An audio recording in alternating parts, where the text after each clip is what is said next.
Buen día, profesor. Le saluda el alumno Humberto Gómez. Voy a dar inicio a mi video exposición sobre la evaluación continua 3. Los accidentes son eventos que vienen paso a paso, no son casuales, ya que todo ocurre como alguna consecuencia a realizar cierta acción.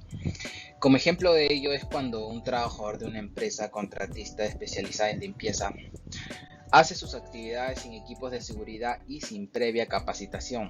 Las probabilidades de que ocurra un accidente en este caso son muy altas.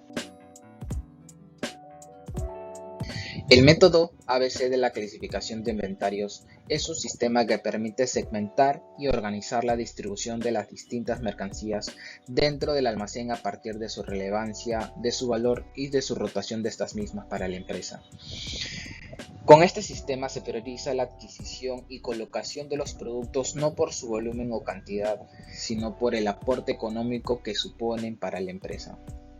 Debemos tomar en cuenta que el sistema ABC se basa en la regla del 80-20, que indica que el 20% del esfuerzo es el responsable del 80% de los resultados. Entonces, si lo aplicamos al ecosistema del almacén, el 20% de los artículos generan el 80% de los movimientos de mercancía, mientras que el 80% de los productos origina el restante 20% de los movimientos. En la categoría A es el 20% de los artículos que nos generan el 80% de nuestro costo total, por lo cual son productos que requieren un mayor control.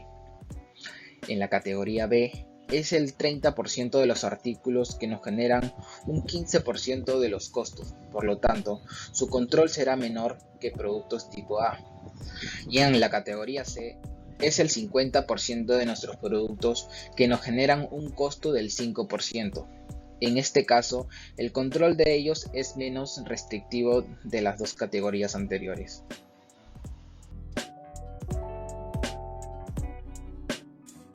Cuando la cantidad de artículos es muy grande, se hace casi imposible identificarlos por sus respectivos nombres, marcas, tamaños, etc. Es ahí donde entran los códigos de barra. Los códigos de barra puntualmente son líneas verticales oscuras que alternan espacios en blanco que etiquetan los artículos de inventario con información codificada digitalmente. Estos son labels con un lector óptico unidos a computadoras. De esta forma se facilita la localización de los materiales almacenados en la bodega. Sobre el SKU, de hecho, se suele pensar que los SKU son sinónimos de los códigos de barra, pero no lo son. El SKU es el código interno que cada negocio crea por sí mismo para sus productos propios. En cambio, el código de barras es el mismo, sin importar quién vende el producto. Para ampliar un poco la información, pasaré a detallar las diferencias entre cada uno. El SKU es alfanumérico, o sea, son números y letras, y en general se recomienda que sean cortos, mientras que los códigos de barra son una sucesión de 12 dígitos que van acompañados de una barra que se escanea. Los SKU reflejan todos los datos que harán posible gestionar el inventario, desde colores, tamaños e inclusive la ubicación en las bodegas, mientras que el código de barra tiene información útil para identificar a los fabricantes o a los proveedores. Quizás la diferencia más grande entre el SKU y el código de barras es que el primero es de uso interno y puede incluso cambiarse entre cada empresa que comercialice el mismo producto, mientras que el segundo es de uso externo y universal y permanece durante todo el proceso de la cadena de suministro. Respecto al RFID, podríamos decir que es un sistema de identificación de productos que puede parecer similar al código de barra tradicional, pero cuenta con grandes ventajas. A diferencia del código de barras que utiliza la imagen para identificar una etiqueta colocada en un producto, la RFID utiliza las ondas de radio para comunicarse con un microchip que puede estar montado sobre una cantidad de soportes. Por lo tanto, la tecnología RFID permite identificar y transmitir la información sobre un objeto a través de ondas de radiofrecuencia a distancia sin necesidad de contacto. Bien, ahora pasaré a explicar un caso práctico de un RMP sobre un proceso productivo. Tenemos nuestro archivo maestro de materiales en donde estará la información de cada elemento a fabricar, la disponibilidad, el tiempo de espera, tamaño de lotes y entre otros. En la lista de materiales se encuentra qué cantidad se necesita de forma específica para cada elemento y cómo se combinan entre ellos. Por ejemplo, para fabricar el A se necesita 1 de B y 2 de C, y para fabricar el C se necesita 3 de B y 2 de D. En el cuadro del RMP tendrás los siguientes conceptos: semana, requerimientos brutos, recepciones programadas, que son productos previamente liberados, estos se suman al inventario, proyección de disponibilidad, el requerimiento neto, que son las cantidades realmente necesarias para la producción, y la liberación planificada de pedidos, que son los pedidos necesarios para proveer los requerimientos brutos. Bien, empezaremos con el ejemplo. Vamos a empezar por el primer elemento guiándonos de nuestra lista de materiales, y en este primer caso empezaríamos con el elemento A. Pasaremos a añadir los datos que tenemos en nuestro archivo maestro de materiales. Como dato de partida ya tenemos listos los requerimientos brutos. En recepciones programadas, la semana 1 tenemos 50, y la proyección de disponibilidad del elemento A tenemos 75. A esto le sumamos las recepciones programadas, que son 50 más 75, tendríamos 125 en la primera semana.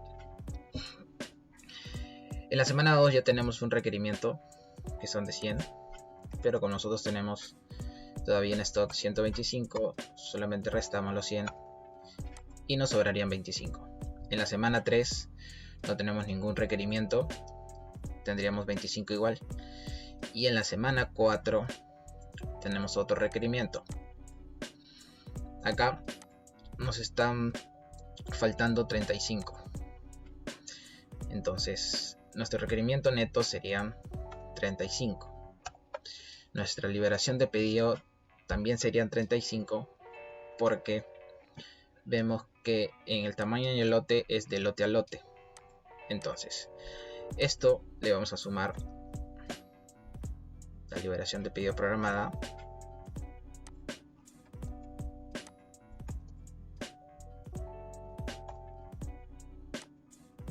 y nuestro stock quedaría en 0. A la siguiente semana también nos faltarían 50. De igual forma, nuestro requerimiento neto serían de 50, y acá una semana antes pedimos 50. Correcto. En la siguiente semana 6 no hay requerimiento, y en la semana 7 tenemos otro requerimiento de 40. Igual, requerimiento neto de 40 y una liberación planificada de pedido de 40. Como ven, nos queda en 0. En la semana 8 de igual manera vemos que nos va a faltar 55 y nuestro requerimiento neto serían de 55. Nuestra liberación planificada de pedidos también sería 55. Debemos tener en cuenta que toda esta liberación planificada de pedido es a una semana. Es por eso que cuando me falten acá 35, una semana antes, en la semana 3 voy a hacer la liberación planificada. Bien, ahora pasaremos con el siguiente elemento. Bien, podríamos hacer el elemento B o el C, pero como vemos, para hacer el C se necesitan 3 de B. Entonces vamos a hacer el elemento C. Bien, de igual forma necesitamos los requerimientos brutos del elemento C. Como vemos, para hacer 2 de A necesitamos 2 de C. Entonces multiplicaríamos 2 veces el elemento A, la liberación planificada de pedidos.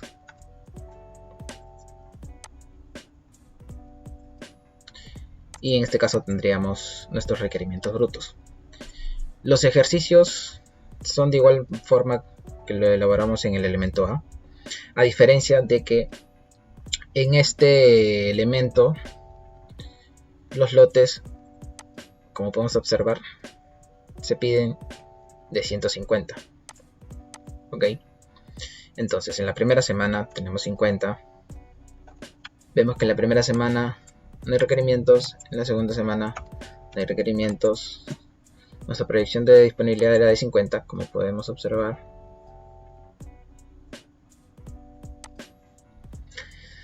Y a partir de la tercera semana ya tenemos un requerimiento.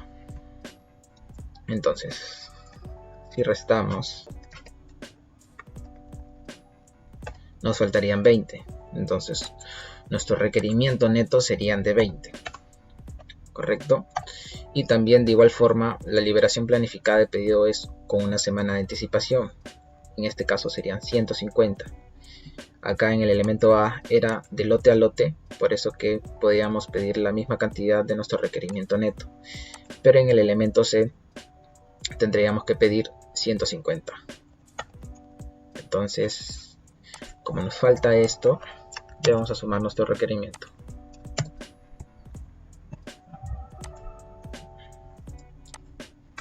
Y nos estarían sobrando 130 en la tercera semana. De igual forma, en la semana 4 nos piden un requerimiento de 100. 100 menos 130 nos quedarían 30 en la proyección de disponibilidad. En la semana 5 ya sí nos siguen tenemos en disponibilidad 30. En la 6 nos faltarían 50. De igual forma, nuestros requerimientos netos serían de 50 y nuestra liberación de pedido sería de 150. Como ves, en la semana 6 tendríamos un restante de 100 y en la semana 7 nos faltarían 10, que nuestro requerimiento neto serían de 10, y de igual forma una semana antes pedimos 150 y nos estaría sobrando 140 en la semana 7 y en la semana 8 también, porque no tenemos requerimientos brutos. Bien, ahora sí podemos hacer nuestro elemento B. Vemos en nuestro archivo maestro de materiales qué cosa nos indica. Vemos que la disponibilidad son de 40, el tiempo de espera es una semana y el tamaño del lote sí es de 500. Adicional a ello, hay un stock de seguridad de 10, que quiere decir que al finalizar cada semana necesitaremos como mínimo 10. Entonces pasamos a hacer nuestro requerimiento bruto, que quiere decir una vez la disponibilidad de A, más 3 veces la liberación planificada de C.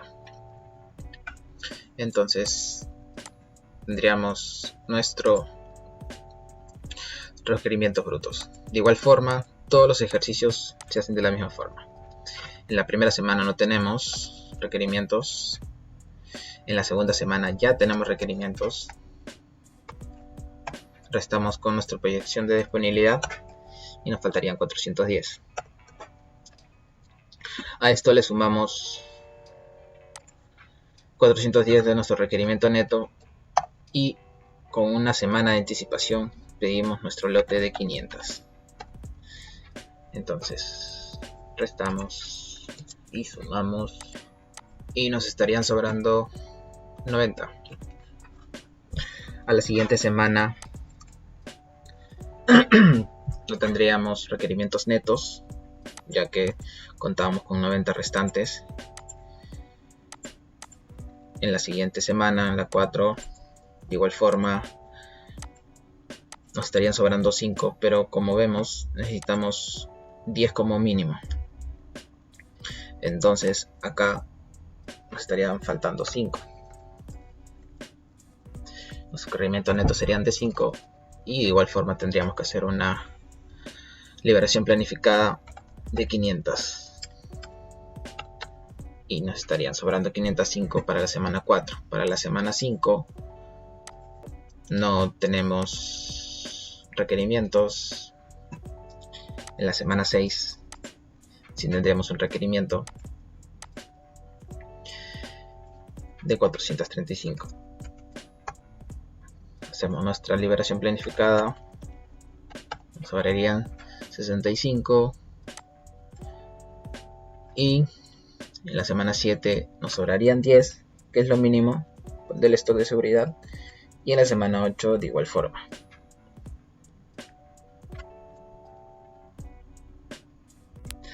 Bien, y de igual forma he hecho el D, solo que tenemos que tener en cuenta los datos que nos da el archivo maestro de materiales, ¿no? En este caso, en recepciones programadas teníamos 200, y 200 más 110 serían 310. En la segunda semana nos dan un requerimiento bruto de 30, y debemos tener en cuenta que el lote es de 350. Adicional a ello, debemos tener que se piden con 2 semanas de anticipación, y hacemos de la misma forma que hicimos los anteriores elementos, y de esta forma ya tendríamos listo el MRP. Bien, ahora pasaré a explicar la clasificación de ABC de los inventarios. Como primer paso, como paso de partida, tenemos nuestros datos, los artículos, los costos unitarios y la cantidad de existencia de cada uno. Lo primero que vamos a hacer es calcular las existencias de cada ítem, haciendo una multiplicación de la cantidad de existencias por el valor unitario, y nos sale el valor de las existencias y su respectivo total. Como tercer punto, lo único que vamos a hacer es ordenarlo de mayor a menor. Vamos a tener en cuenta el valor de dinero de las existencias. Como siguiente paso, vamos a calcular el porcentaje de cada ítem en el total valor y el porcentaje acumulado.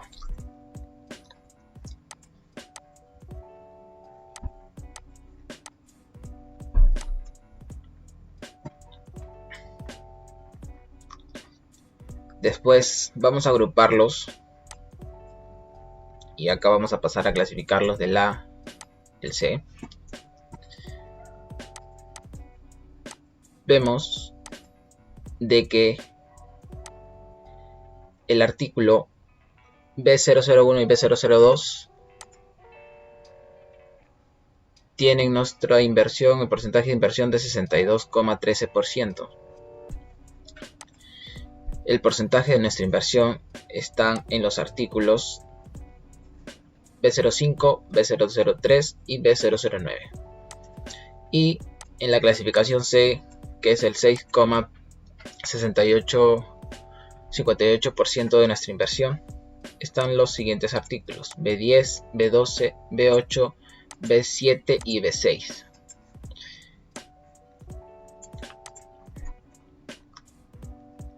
Por último, hacemos un gráfico para poder visualizarlo a mayor detalle. Eso ha sido todo respecto a mi exposición y mi evaluación, profesor. He tratado de detallar la información más relevante que he podido sacar, pero sus comentarios. Muchísimas gracias.